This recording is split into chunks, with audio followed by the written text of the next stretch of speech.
ভারতের সময় সিলেটের কানাইঘাট সীমান্ত থেকে সুপ্রিম কোর্টের অবসরপ্রাপ্ত আলোচিত সেই বিচারপতি এএইচ.এম. শামসুদ্দিন চৌধুরী মানিককে আটক করেছে বিজিবি। শুক্রবার রাত 11টা 20 মিনিটের সময় কানাইঘাট উপজেলার ডনা সীমান্ত থেকে তাকে আটক করা হয়। বিজিবির জনসংযোগ কর্মকর্তা শরীফুল ইসলাম আটকের বিষয়টি নিশ্চিত করেছেন। তিনি জানান, শুক্রবার রাতে ভারতে যাওয়ার প্রাক্কালে সীমান্তে বিজিবির হাতে আটক হন অবসরপ্রাপ্ত বিচারপতি মানিক। গত 5ই আগস্ট শেখ হাসিনা সরকার পতনের পর আত্মগোপনে চলে যান শামসুদ্দিন মানিক।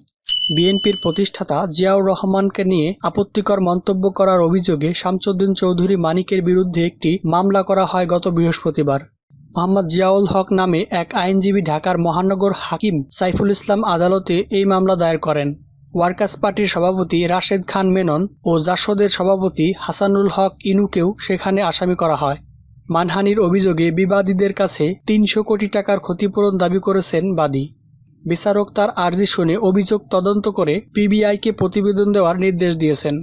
মামলার অভিযোগে বলা হয়, শামসুদ্দিন চৌধুরী মানিক 2022 সালের 3 অক্টোবর চ্যানেল আইয়ের এক আলোচনা অনুষ্ঠানে জিয়াউর রহমানকে রাজাকার ও যুদ্ধাপরাধী হিসেবে আখ্যায়িত করেন।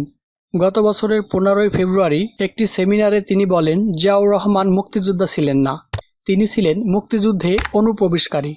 সুপ্রিম কোর্টের সাবেক বিচারপতি মানিক বিদায়ী আওয়ামী লীগ সরকারের ঘোর সমর্থক ছিলেন। সরকারের কার্যক্রম সমর্থন করে টকশোতে আলোচনা করতেন। সরকার পতনের পর তার বিরুদ্ধে একাধিক মামলাও হয়েছে। এছাড়া জাতীয়তাবাদী কৃষক দলের কেন্দ্রীয় কমিটির সাংগঠনিক সম্পাদক রবিউল হাসান পলাশ গত 19 আগস্ট নোয়াখালীর জ্যেষ্ঠ বিচারপতি হাকিম আদালতে আরেকটি মামলা করেছেন।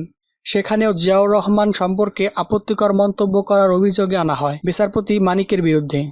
এএইচ.এম. শামসুদ্দিন চৌধুরী মানিক আপিল বিভাগের বিচারপতি ছিলেন। 2015 সালের সেপ্টেম্বরে তিনি অবসরে যান। এরপর বিভিন্ন অনুষ্ঠান ও টেলিভিশন টকশোতে কথা বলতেন তিনি। শেখ হাসিনা সরকার পতনের আগে কোঠাবিরোধী আন্দোলন নিয়ে একটি টেলিভিশন চ্যানেলের টকশোতে আলোচক হিসেবে অংশ নিয়ে বিচারপতি শামসুদ্দিন চৌধুরী মানিক আলোচনার এক পর্যায়ে মেজাজ হারিয়ে সঞ্চালকের উপর চরম ক্ষিপ্ত হয়ে ওঠেন।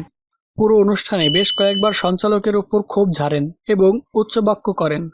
এখানেই শেষ নয়, অনুষ্ঠান শেষে স্টুডিও ছাড়ার আগে সঞ্চালককে প্রকাশ্য অযোগ্য ভাষায় গালি দেন বিচারপতি মানিক।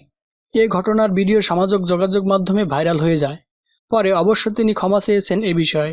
প্রিয় ভিউয়ার্স, অযোগ্য এই শামসুদ্দিন চৌধুরী মানিককে আপনারা কি শাস্তি দাবি করেন তা কমেন্টে লিখে অবশ্যই জানাবেন।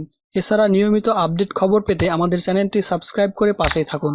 ধন্যবাদ।